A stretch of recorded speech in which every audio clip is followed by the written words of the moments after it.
today's video, we are going to learn about need, factors affecting, and methods of depreciation, the most important topics in accountancy. In our previous lesson, we learned that depreciation, understanding the meaning and causes of depreciation. The next, understand the need for depreciation one by one.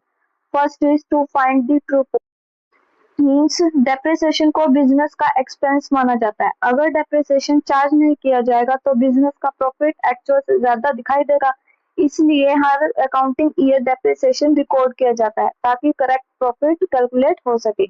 For example, अगर business की income 2 lakh rupees है और machine का depreciation 20,000 है तो actual profit कितना माना जाएगा? 1,80,000।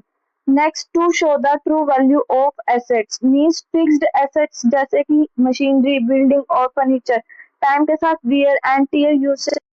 The true value of assets means fixed assets जैसे कि क्या क्या होती हैं? मशीनरी होगी, बिल्डिंग होगी और फर्नीचर टाइम के साथ वियर और टियर यूसेज की वजह से अपनी वैल्यू लूज करती हैं। अगर डेप्रिसिएशन चार्ज नहीं किया जाएगा तो बैलेंस शीट में एसेट की वैल्यू ओरिजिनल कॉस्ट पर ही दिखाई देगी, जो सही नहीं होगी। इसलिए डेप्रिसिएशन जो है चार्ज करने से एसेट की एक्चुअल वैल्यू बैलेंस शीट में शो होती है। Next, to follow the matching principle. Matching principle के अकॉर्डिंग जिस पीरियड में रेवेन्यू अर्न होता है उसी पीरियड के रिलेटेड एक्सपेंसेस भी एसेट कई सालों तक इनकम अर्न करने में हेल्प करती हैं। इसलिए उनकी कॉस्ट को एक ही साल में एक्सपेंस नहीं बनाया जाता, उस कॉस्ट को उनकी यूजफुल लाइफ में डेप्रिसिएशन के थ्रू डिस्ट्रीब्यूट किया जाता है।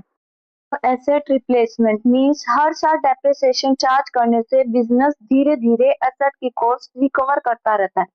जब एसेट अपनी यूजफुल लाइफ कंप्लीट कर लेता है और रिप्लेस करना पड़ता है तब बिजनेस के पास उस रिप्लेसमेंट के लिए फाइनेंशियल सपोर्ट अवेलेबल होता है। Next, to comply with accounting standards. Accounting principles और अकाउंटिंग स्टैंडर्ड्स के अकॉर्डिंग डेप्रिसिएशन चार्ज करना नेसेसरी है। इससे क्या होगा कि financial statements true and fair view present करती है और बिजनेस की फाइनेंशियल पोजीशन सही तरीके से दिखाई देती है।